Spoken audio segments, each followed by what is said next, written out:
Bonjour et bienvenue sur Histoire d'entreprendre. On dit souvent que le bonheur n'est pas au sommet de la montagne, mais dans la façon de la gravir. Et pour passer du zero to one, nos entrepreneurs ont créé leur secret sauce pour avoir des clients, avoir des prospects, mais surtout générer du CA. Aujourd'hui, nous avons le plaisir d'accueillir quelqu'un qui est dans un secteur que je ne connais pas trop, qui est dans la thérapie corporelle. Et j'ai l'honneur d'annoncer qu'aujourd'hui, nous accueillons Marilyn Boss. Ça va, Marilyn? Ça va nickel, merci de me recevoir. Pas trop stressé? Moi, c'est une caméra, quoi, c'est pas un humain. Heureusement que t'es derrière. Et puis tu sais, on s'est rencontrés juste une fois, Mhm. mais juste la petite discussion que l'on avait eue, franchement, moi je me suis dit, mais c'est quelqu'un qui doit parler aux autres, qui doit informer, et tu as une pédagogie, une élocution super claire, donc on va Ok. apprendre beaucoup de choses de toi. Ouh. Donc tu sais, dans un premier temps, dans l'histoire d'entreprendre, on laisse les gens s'exprimer et dire qu'est-ce qu'ils font, etc. Mhm. Donc est-ce que tu peux me dire, qu'est-ce que tu fais dans la vie au quotidien? Dis-moi. Ok. Moi, je suis thérapeute, somatothérapeute particulièrement. C'est de la psychothérapie à médiation corporelle. Je travaille avec mes patients au niveau de leur système nerveux, à travers le toucher ou à travers du dialogue. Voilà. Donc, alors, tu sais, moi je m'y connais pas du tout. Donc, je sens que je vais dire un mot qui va pas te plaire. C'est du bien-être, quoi. C'est encore quelque chose qui Oui, a... après le bien-être c'est un peu Ouais, fourre-tout, hein, mais, on est voilà, d'accord. la somatothérapie, c'est vraiment l'objectif, c'est de rééquilibrer le corps, travailler sur le système nerveux. Moi, je suis spécialisée dans les troubles du système nerveux parce que c'est la base de tout, c'est la base de notre façon d'interagir, c'est la base de notre capacité d'apprentissage, de sociabilité, et de sensation de bien-être. Donc, c'est mon angle d'accès à l'autre. Tu sais, j'entends, mais je comprends pas forcément, tu vois. Mhm. Et je pense qu'il y a une partie de l'audience qui n'a jamais eu recours à ce côté de thérapie. Mhm. Donc, j'aurais bien aimé que tu me donnes un exemple concret, tu vois. Genre, je suis peut-être un dirigeant et je recherche quelque chose. Est-ce que tu pourrais me donner un exemple concret pourquoi j'irai te voir? Ok. Hmm. Ben là, tu prends l'exemple du dirigeant d'entreprise. Ok. Typiquement, un dirigeant d'entreprise, c'est quelqu'un qui n'a pas toujours le luxe d'avoir du temps pour prendre soin de lui. C'est souvent quelqu'un qui est très occupé mentalement, qui doit prendre beaucoup de décisions, qui dort pas forcément très bien. Et du coup, il va venir me voir pour tout ça. Et en même temps, il n'y a pas une raison en particulier sur ce genre de profil. C'est un état général qui fait qu'il y a des sonnettes d'alarme un peu partout et on ne sait pas trop comment s'y prendre pour régler le problème. Donc l'idée, c'est de travailler autour d'un dialogue, de savoir comment va la personne, c'est où que ça coince, c'est où que c'est difficile, les douleurs dans le corps, c'est où, le rythme de vie, l'alimentation, le sommeil, l'immunité. C'est un espèce de bilan. Ok. Et après, moi, je vais travailler soit en thérapie verbale, soit en thérapie corporelle, soit les deux, soit je vais donner des préconisations naturaux parce qu'il y a un besoin d'accompagnement par rapport au sommeil, par exemple. Ouais. Et on va, à travers les séances, apaiser le système nerveux, réguler. On va donner un espace de parole, donner un espace où la personne peut déposer des choses et le soutenir aussi bien verbalement, physiquement que à travers les plantes que je vais lui donner, par exemple. En gros, tu as peut-être un rôle de psychologue, c'est ça et est-ce que tu as... En gros, on vient te voir quand on est proche du burn-out? Moi, j'ai beaucoup les gens qui sont en phase d'alarme. Ok. Donc, c'est vraiment au tout début où ils sentent qu'il y a des choses qui Au tout début. ça tire un peu dans tous les sens. Ok. Oui, parce que quand ça lâche, c'est quand même important d'être vu par un médecin. Moi, je me dis pas que je remplace un médecin ou je fais pas de diagnostic, mais on peut arrêter un processus en cours quand la personne elle a tous les systèmes d'alarme et qu'on la prend à temps. On Alors, peut éviter le mur. c'est quoi un système d'alarme? En gros, Le tu vois, système d'alarme, on a une bah, audience de ouais. professionnels. Moi, je pense que la thématique que l'on aborde, c'est assez proche du côté santé mentale. Mhm. D'accord? Donc, quand tu dis alarme, c'est quoi? Parce que souvent, moi, je vois des dirigeants qui sont en situation de burn-out. C'est quand ils sont dans le burn-out qu'ils se disent, ah, en fait, j'étais en situation dans la direction du burn-out. Donc, Mhm. c'est quoi les alarmes dont tu parles? Les alarmes, ça va être qu'il y a un ratio pro-perso qui est plus bon. C'est-à-dire que la vie professionnelle prend trop d'espace dans la vie personnelle. Il y a l'alarme du sommeil, c'est quand même un des premiers. Quand à un moment on perd le sommeil, qu'on a des difficultés d'endormissement, on a des réveils nocturnes, c'est des montées de cortisol la nuit, le système nerveux ne revient pas à un état sécure pendant la nuit, c'est que le système commence à être enrayé. Et à partir de là, on peut... Avant, c'est mieux dans la prévention, mais quand on en arrive là, on peut encore traiter pour éviter le mur. Je comprends, Voilà. je comprends. Et tu sais, alors, ça aussi, peut-être ça va pas te plaire, mais... Décidément, mais tu fais tout pour me plaire aujourd'hui. Mais on est là pour parler vrai. Et ta thématique, je trouve, c'est trop important, surtout quand je parle aux entrepreneurs qui tombent justement dans ces situations de mal-être. C'est trop important pour que l'on ne dise pas les choses. En fait, tu vois, moi j'ai vu que ces dernières années, il y avait une explosion de personnes qui étaient dans le côté thérapie, Reiki, thérapie, bien-être, fleurs de bac, etc., etc. Et souvent, ces gens-là, quand tu creuses, tu vois qu'en fait, c'était parfois des ingénieurs, des commerciaux, etc., qui se disent, OK, ben en fait, là, je suis plus bien dans mon travail, je suis allé en burn-out, ben, je veux donner du sens à ma vie, et OK, ben, ma passion, ce sera le entre guillemets, bien-être, tu vois. Donc, est-ce que toi, ça a été cette même chose-là? Alors, personnellement, moi, j'ai toujours été dans le soutien à l'autre. J'ai travaillé avec des enfants dans des quartiers difficiles, mais j'ai toujours, depuis que je suis jeune, été cette personne qui était dans le soutien.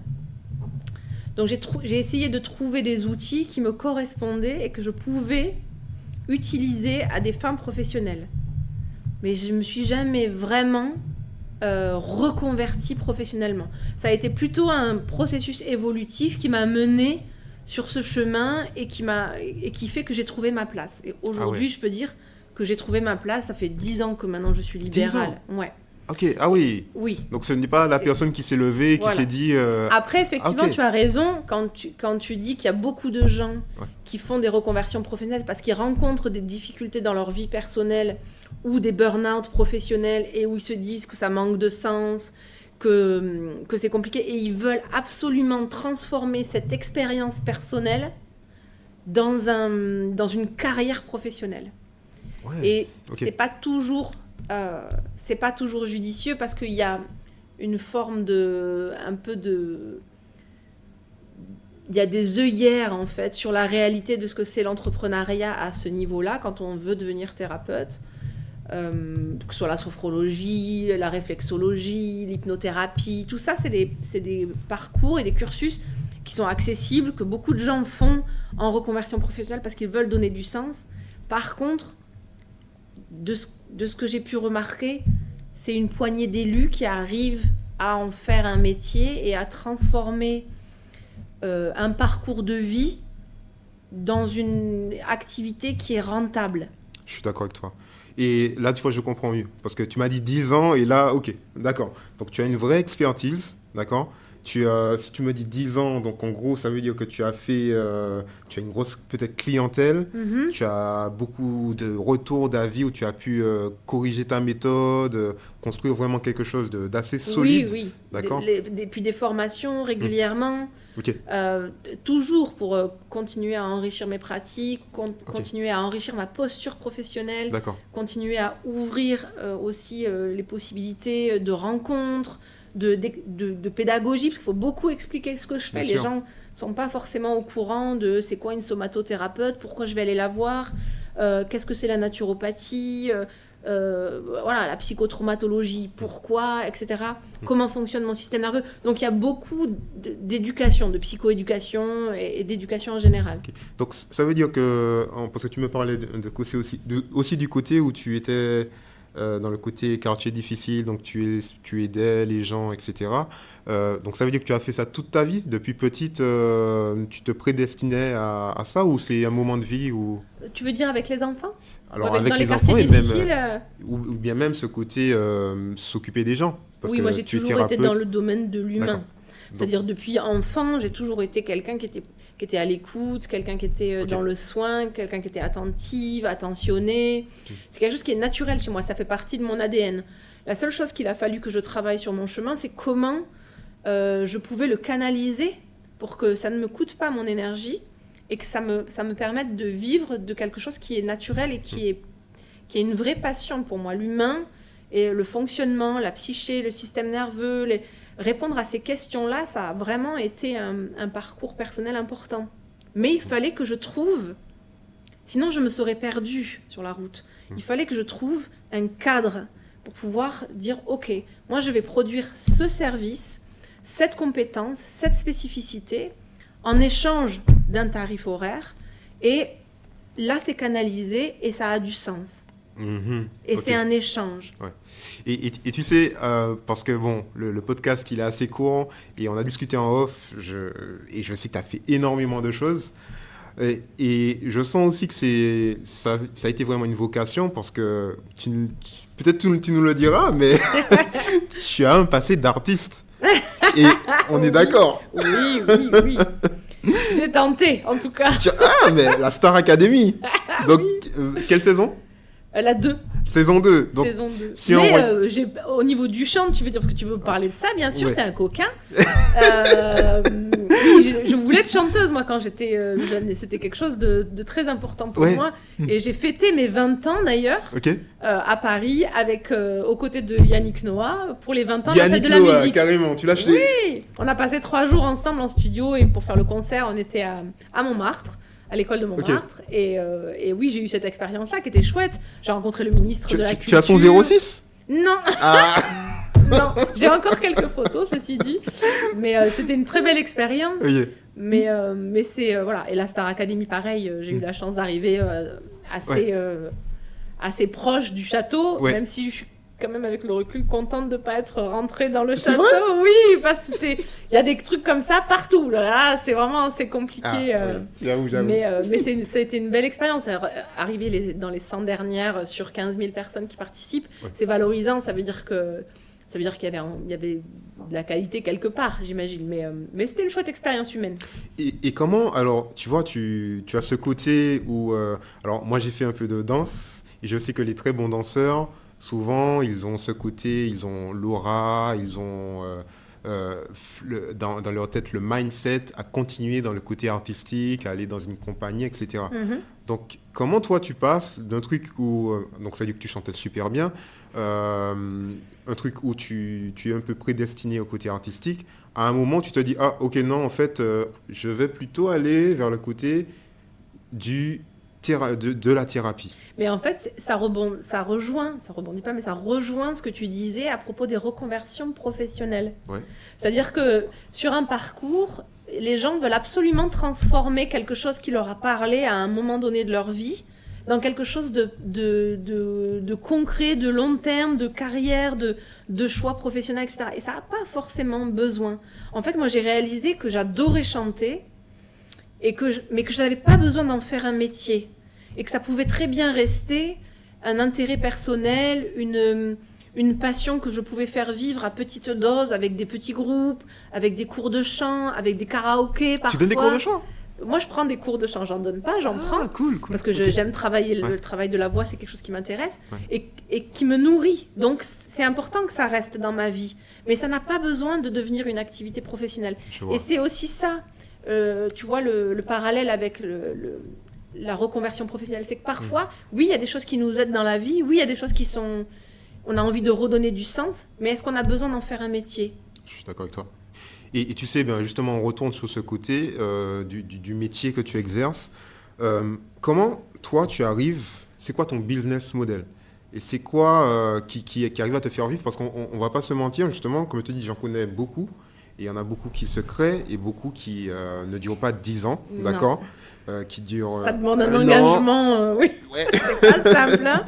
Donc, comment toi tu fais en fait ? En plus, tu as des enfants ? Oui, deux. De 17 et 13 ans, okay. Deux garçons. D'accord.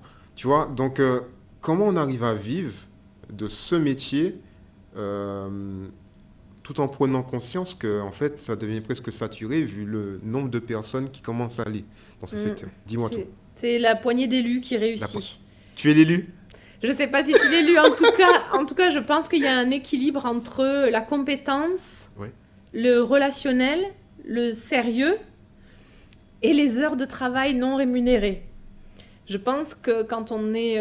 c'est pas je pense, c'est que je sais de mon expérience qu'il y a beaucoup d'heures d'écriture, de réseaux sociaux, Alors moi, je suis très old school dans ma promotion. C'est-à-dire que je suis encore sur les flyers. Pour moi, c'est très important. C'est ce qui m'a amené le plus de business, ça, et LinkedIn. D'accord. Donc maintenant, c'est là où je focalise vraiment mon travail de publicité, si je peux l'appeler comme ça. Oui. Et après, ça reste la meilleure source de clients pour moi, c'est le bouche à oreille. Les gens m'envoient des gens. Ah oui. Les gens me recommandent à leurs collègues, à leur famille, à leurs amis. Ouais. Et du coup, j'ai un réseau. Et j'ai la chance d'avoir des gens qui sont satisfaits par mon travail et qui m'envoient d'autres personnes. Et je pense que c'est... Et il y en a plein qui disent maintenant, oui, le bouche à oreille, ça suffit pas. Ou peut-être. Mais c'est quand même très important. Ah, mais moi, je pense que le bouche à oreille, c'est vital, puisque c'est un gage de qualité déjà. Oui. Tu as eu... Il n'y a pas meilleur client que ton client, tu vois. Donc, c'est lui ta source. Mais carrément. Mais oui. Et je suis d'accord avec toi. Et sous cet aspect réseau, parce que malheureusement, le temps avance, tu sais, on parlait en off que tu as cette profession, mais que tu voudrais donner plus. Oui. Et que là, en fait, tu te lances sur un côté asso. Oui, j'ai monté avec une de mes amies qui est absolument brillante. On a monté une association qui s'appelle Horizon PME et qui aide les PME en difficulté sur le territoire du Tarn pour l'instant, pour commencer. Et elle s'occupe de la partie copilotage, structuration de l'entreprise. Et moi, je m'occupe de la santé du dirigeant. Donc, je fais un peu une forme de coaching, une forme d'accompagnement, de formation sur... les besoins de la personne, et c'est vraiment dessiné de manière... c'est personnalisé, quoi. L'accompagnement est vraiment 100% personnalisé. Donc, on a commencé ça, on a commencé à travailler... Ça marche bien on a commencé à travailler cette année avec des entreprises, donc on est content. Ben, tu reviendras et tu nous reparleras oui, quelques mois plus tard. Oui, avec plaisir, quand on aura fini les projets, mais oui, avec plaisir, oui, carrément. Avec grand plaisir. Bon, alors tu sais, dans Histoire d'entreprendre, ce que l'on aime faire, c'est mettre un peu en jeu nos podcasts. Vous aimez bien jouer. Ouais, voilà, c'est ça. Donc, ce que l'on va faire, on va te proposer un premier petit jeu. D'accord ? Donc, ce que tu vas faire, sur ta droite, tu as 3 petits jeux. Tu choisis celui que tu souhaites. Il y a un peu l'intitulé. Et tu le montres à notre audience. Et j'explique. Oh là là, ça va pas être simple, mais... Okay. Vas-y, c'est quoi ? Ah, top, ok. Association Express. Association Express. Top. Alors, Association Express, c'est quoi ? C'est je vais te donner un mot et tu vas me dire ce mot me fait penser à ce mot, me fait penser. Et tu as 1 minute. Donc, il faut que j'enchaîne toute seule ? Il faut que tu enchaînes. Ok. D'accord ? Ok. Donc, je lance le générique et on est parti. Ok, tu me dis quand on y va. Nickel.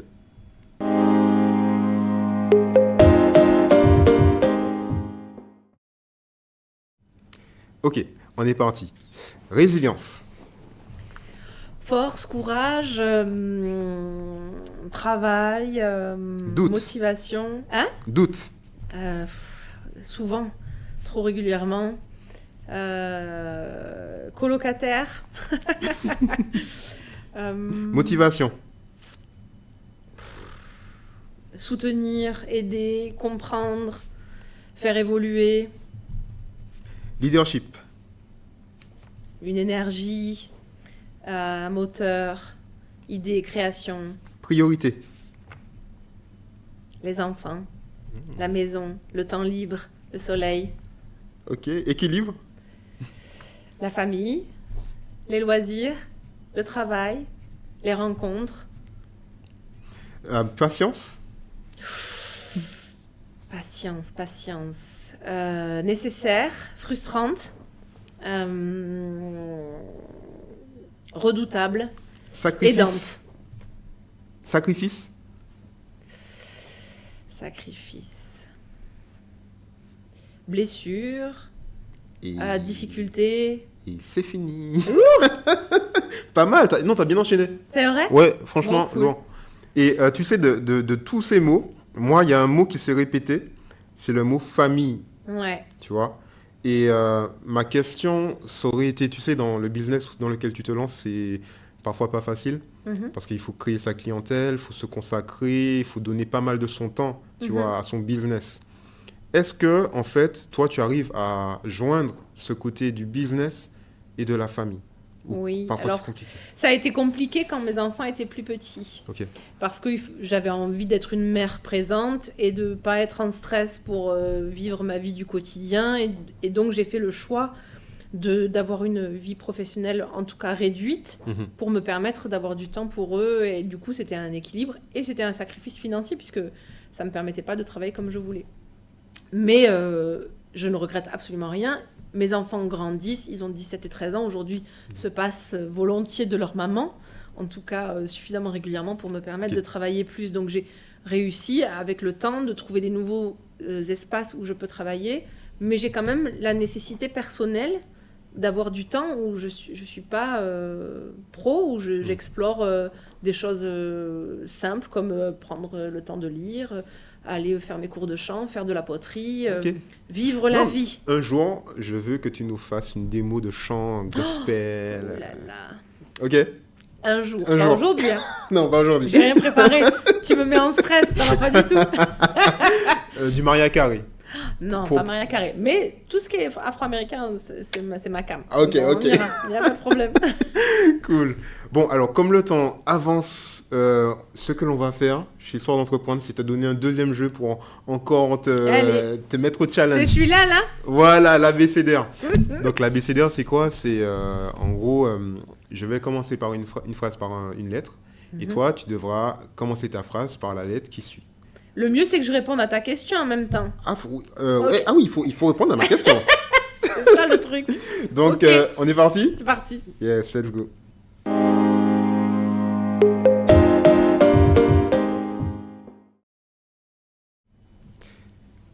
Ok, c'est parti. Alors, comment décrirais-tu ton activité principale aujourd'hui? Ben, je travaille en cabinet privé. C'est mon activité principale. Comment arrives-tu à te démarquer de tes concurrents? Il faut que je réponde avec cette lettre. Je crois que je suis douée dans ce que je fais. T'as perdu. Ah mince. Attends, on recommence. Ah, tu sais. On peut pas On peut pas recommencer. Non, On en plus, recommencera. tu finis par un truc où je dis je suis douée dans ce que je fais. C'est abusé, les gens ils vont penser que je suis égocentrique au possible. Mince alors. Alors, chère audience, pas du tout. Et je vous conseille tous d'aller voir Marilyn. C'est gentil. Top. Tu sais, en plus, on essaiera de faire une petite finale avec tout le monde qui est passé sur le podcast. Ok. Donc, si un jour ça te dit de recommencer l'exercice, Mais moi j'adore, je suis très T'aimes bien? à l'aise. Oui, franchement c'était cool. ah, mais cool. Et on va créer aussi d'autres jeux dans les saisons qui vont venir du podcast. Ok. Donc, tu seras la bienvenue. Trop bien. Cool. Chouette. Merci beaucoup. Bon, eh ben, tu sais, avec la fin de ce jeu arrive aussi la fin du podcast.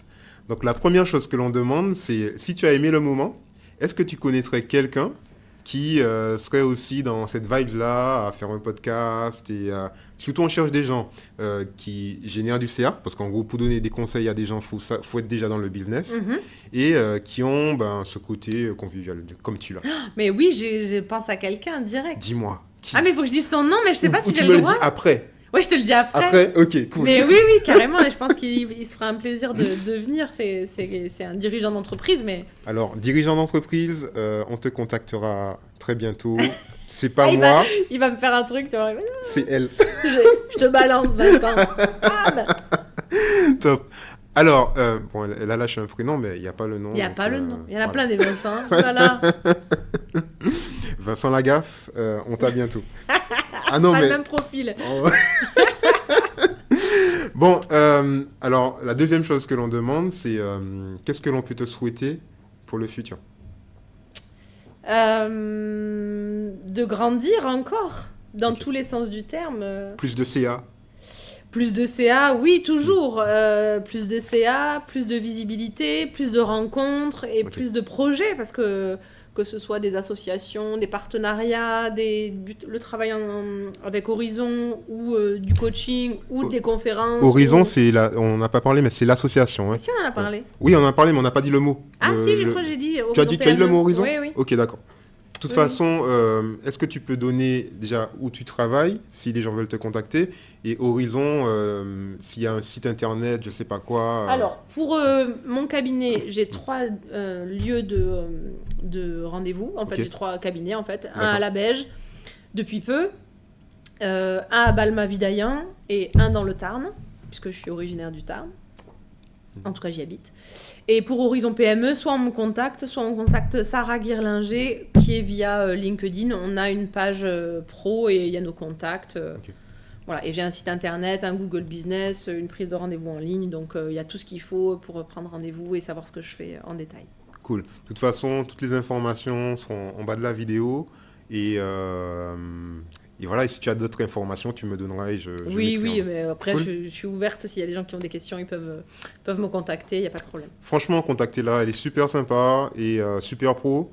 Et le peu de temps que j'ai discuté, moi qui ne connaissais pas cette thématique, tu vois, parce que on a discuté en off, j'ai jamais trop utilisé le côté thérapie.